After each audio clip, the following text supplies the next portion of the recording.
It's the Joe Show. It's the Joe Show! With me, Joe! This is the show where I read an article a day to keep my stupid away. I learn something, you learn something, we grow together, baby! Today I've actually got two videos that we're gonna watch instead of an article. The first one is called, I tried Steve Jobs' carrot-only diet for 1 week and here's what happened. There's a carrot-only diet? What? What is this, Bugs Bunny? And the other one, because I love coffee, is entitled, Does Caffeine Really Boost Your Productivity? Just yesterday, I posted the exciting spreadsheet to help you defeat procrastination!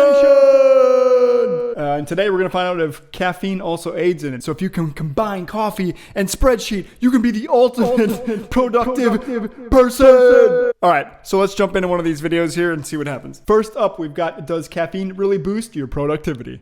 Americans consume roughly 400 million cups of coffee every day. But does all that caffeine really... 400 million cups of coffee a day? Just in America? I definitely, when I was living in America, contributed to at least 3 or 4 of those cups every single day. really improve productivity? Or is it all in our minds? To find out, I asked James, Victoria, Marcus, and Casey to do a blind coffee study. Blind coffee study? They all look like handsome people.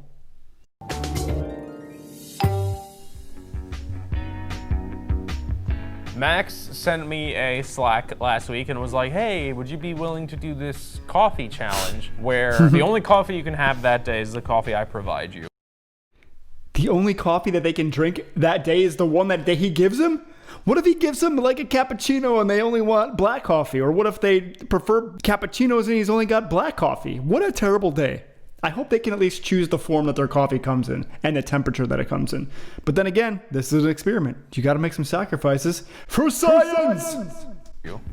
Which already makes me nervous because I don't like Max providing me with food or beverage. And he wasn't going to say if it was caffeinated or decaffeinated. And then we were going to see how we feel throughout the day, how we perform throughout the day. Once we got in, he handed us a cup of coffee. It was the most beautiful thing.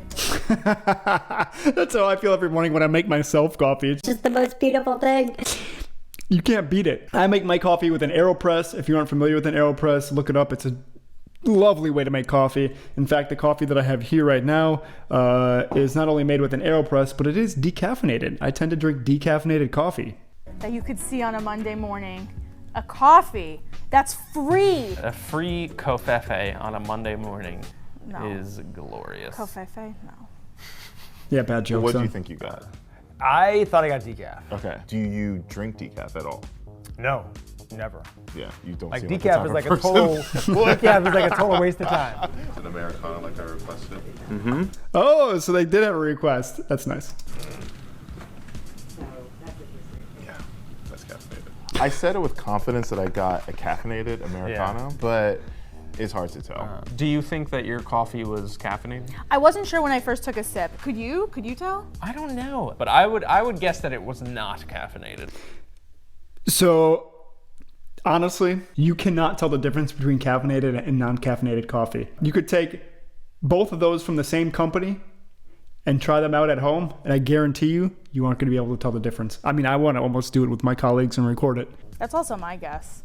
But I'm very, very sensitive to caffeine. Halfway through my coffee this morning, I was like, this is not caffeine. Yeah. Now I want to know. What was really in those cups? Yeah, right? What I need to know, Max. What did you give us to drink? Because I'm feeling a little weird. What was in the cups?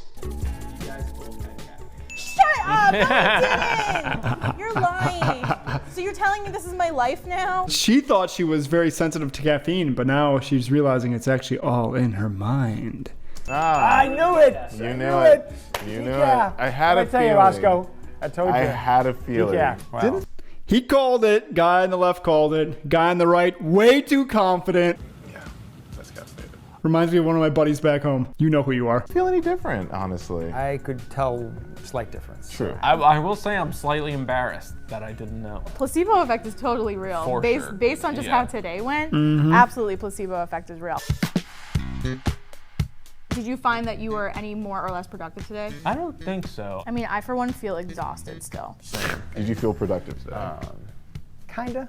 Kind of average. Unless you're really, really sensitive to caffeine, I don't think it does that much for as much as people think it does for them. I mean, yes, there are things like where it does increase your heart rate and, you know, different things like biological things like that, Yeah. but in terms of it actually making you feel more alert and awake, I don't think it does that much. And maybe it is like psychosomatic. Let me tell you, we already went over the secret of productivity. You can't beat productivity into submission with caffeine. It's that spreadsheet from yesterday's episode, man. Not caffeine. All right, let's find out about the Steve Jobs carrot diet, because I'm like, what? It is widely accepted in the scientific community that diet has an enormous effect on one's day-to-day productivity. It's for that reason that I scoured the internet for obscure diets. This is an interesting one. I scoured the internet for obscure diets, and he's right. Your diet 100% affects how you feel every single day and how you look every single day. If you're rocking a little bit more around the midsection or not, it's all up to diet. Don't let the exercise industry kid you. You've got to exercise, but abs are made in the kitchen. And a diet that intrigued me was legendary Apple founder Steve Jobs' carrot monofood diet. So, to see if Steve was onto something, Holly and I tried the all-carrot diet for a week. Neither one of them look super healthy though. Like both of them look like they need to get out in the sun a little bit more. Not that I'm one to say anything about it. And they also just look like I don't know, their skin isn't the greatest. I'm not feeling this carrot diet, man. You asked us to eat carrots for 4 days straight. I tried to just add some Just 4 days straight? I thought this was a week of carrot eating. You guys skimped out on 3 days. The hell? humanity back into the challenge by looking up every version of a carrot that you could enjoy, which spoiler alert is 4 types. You can basically roast them, you can boil them, you can pan fry them, and I've literally just I think gone through your options. Bon appetit. What about carrot soup? You didn't have carrot soup. Everything was more palatable than raw carrots. You really went hard on the raw carrots. Yep, I was lazy, so I just cooked big things, wished for the best. I had a winner with some of the baked carrots, and I had a loser with the soup. Your soup looked mostly like carrot juice. It was a Mine light was chunky, carrot and yours soup. was water. There was a sad moment when I tried your carrot soup, and it reminded me of garlic bread. I was like, this has a flavor that's not water. This sounds absolutely terrible. Literally, it sounds terrible. In terms of productivity, you had a lot going on this week. Did the carrots actually help in any way, or were they just a hindrance? The first day or two, I definitely had moments where I was very clear-headed, and I didn't crash from a big lunch. Today it's grilled carrots. By day 3, I had run out of things in my body, and I got very sick. It's there's a sluggishness, and quite honestly, you are paler than usual. Yeah, it's true. And I've been concerned.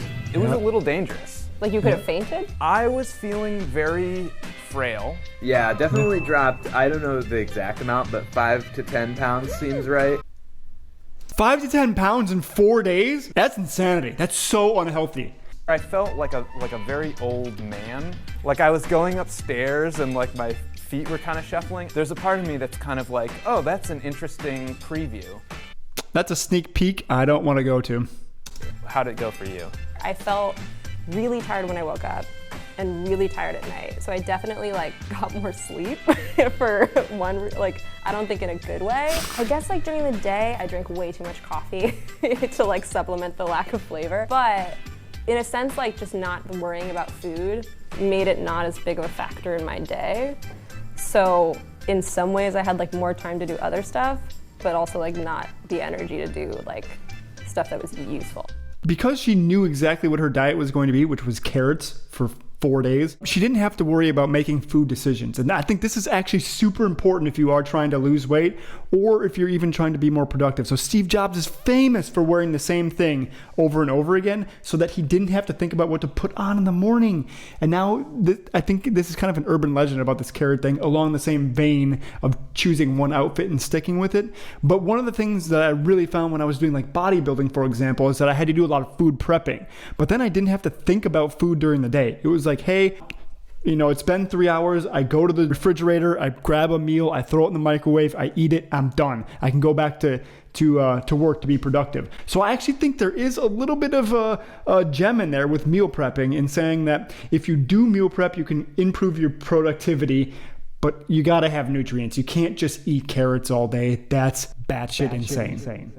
So that's been today's Joe Show. If you like my content, click subscribe below, hit the bell so you get a notification every time I upload a video. In the meantime, you can send articles or videos to hijoeshow@gmail.com. And until next time, read something good. This has been the Joe Show.